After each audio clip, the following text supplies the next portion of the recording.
Football fans, what up though? It's time to crown a champion in the AFC. We're going to have a huge shootout, I think, here at Arrowhead or Burrowhead, depending on which fan base you ask. We're going to look at the earlier game from this year, see what the Chiefs can do to win, see what the Bengals can do to win. First, I want to look at the Chiefs, who are 14-3, 7-1 at home. 3 things they need to do to win this game. Keep Patrick Mahomes healthy. Use unique ways to keep him active.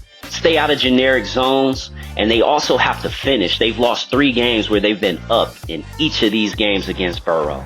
We all know Patrick Mahomes has a high ankle sprain. We also know that he's going to play this weekend. We also know he's going to give his absolute best effort.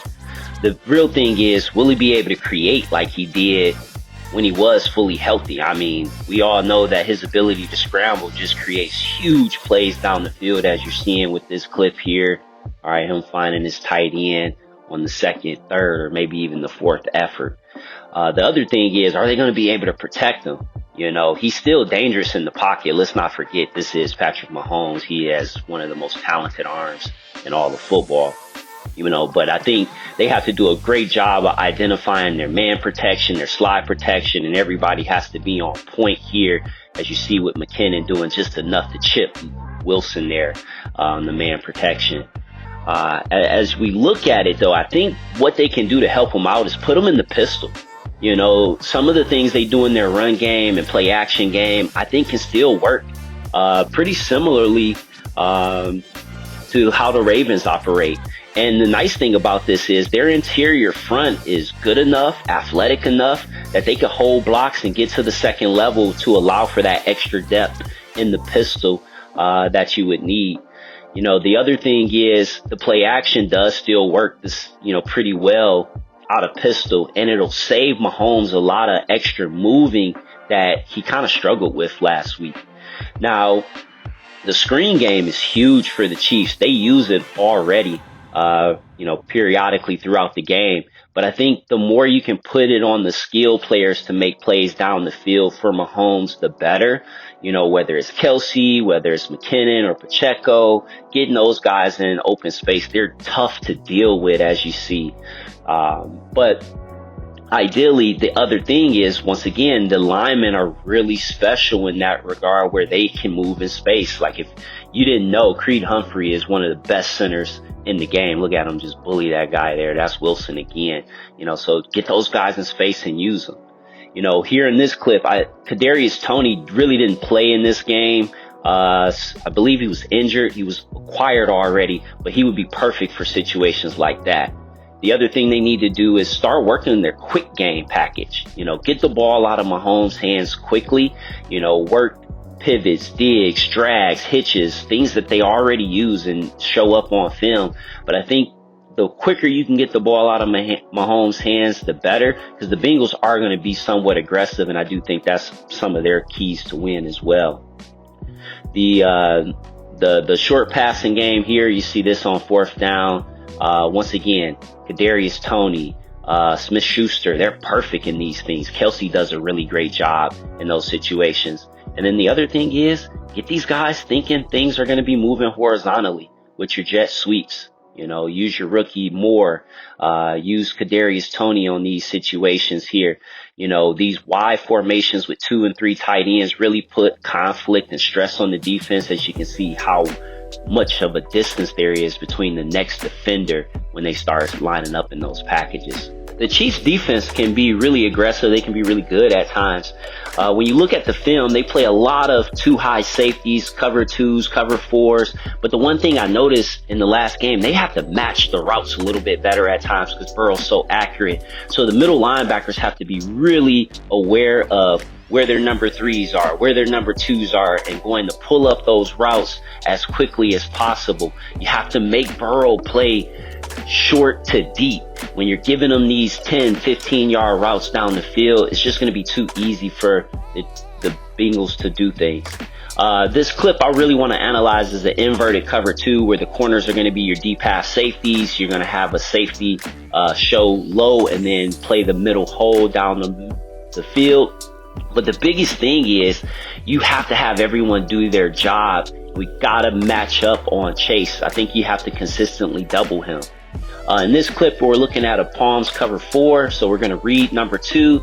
If anything goes short, those corners are going to be aggressive to the flats. If both routes are deep, then everybody will play cover 4. But you see here, we get the quick out, shoots the corner down to match that flare route from the running back out of the backfield.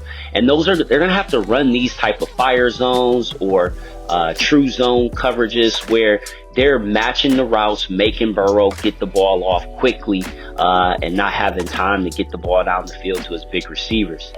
Here we're looking at a cover 2 man, definitely mixing things like that in. I definitely don't think you can go one-on-one, cover 1 man-to-man against Chase or even T. Higgins. I don't think that's the strength of what the Chiefs do. And then when they do go man, you have to find a way to cage Burrow and keep him in the pocket because he is healthy now. But ideally, when they do match the routes within their zone, it does create conflict. And this is where things start happening, where you can create a mistake or get them off schedule.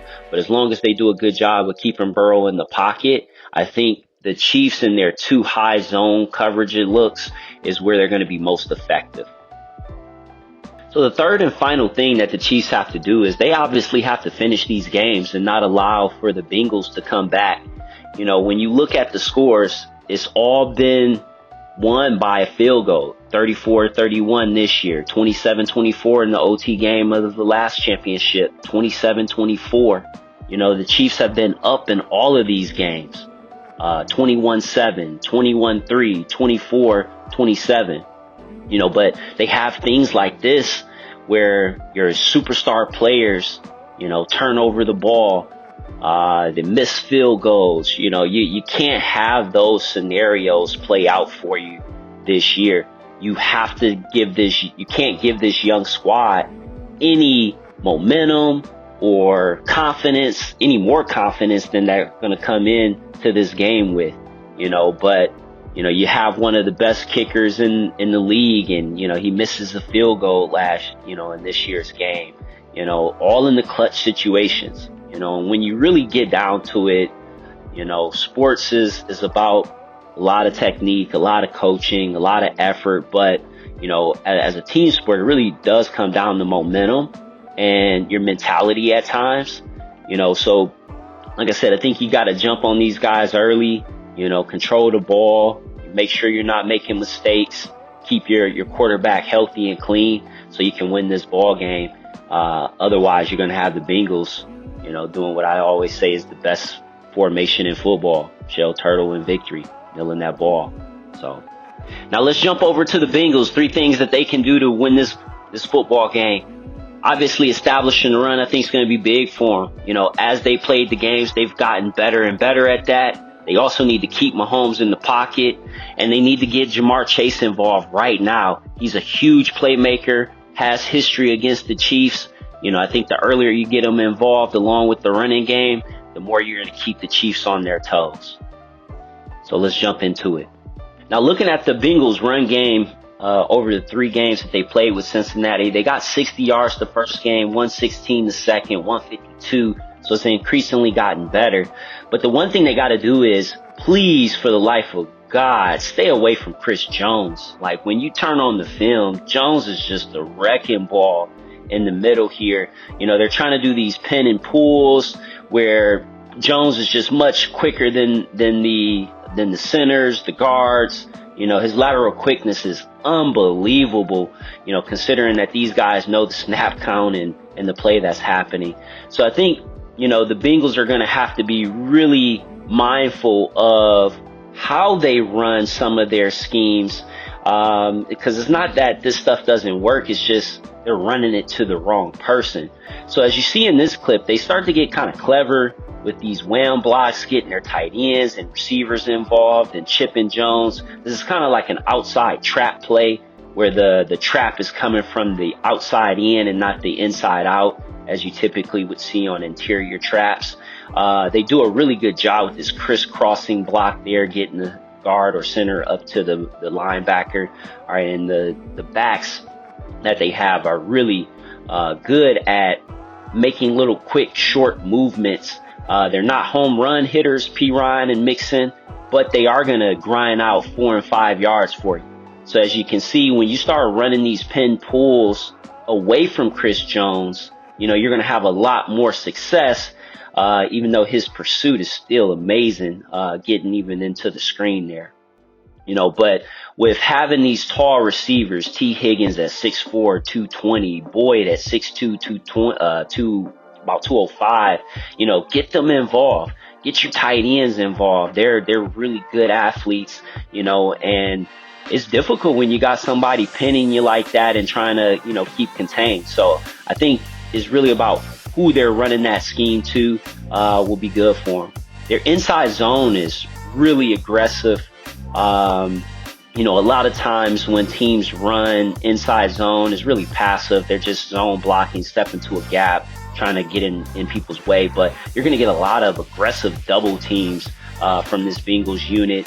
And I was really impressed with them because, worldwide consensus is that their offensive line is terrible, but they actually did a pretty good job. And comparatively, when you look at sack numbers between the two teams, it's about equal as far as what the Chiefs are giving up versus what the Bengals do. But look at this block on 51. They just move him out of there like the two-man sled, and they contain the beast there with Chris Jones slowing him up.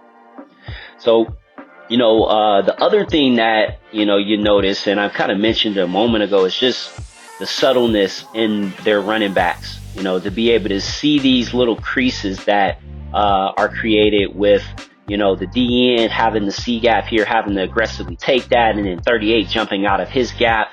P. Ryan's able to see that and then bounce through. And it's great when you've got two running backs that are really similar and can do the same things, because you never really are lost if one goes down.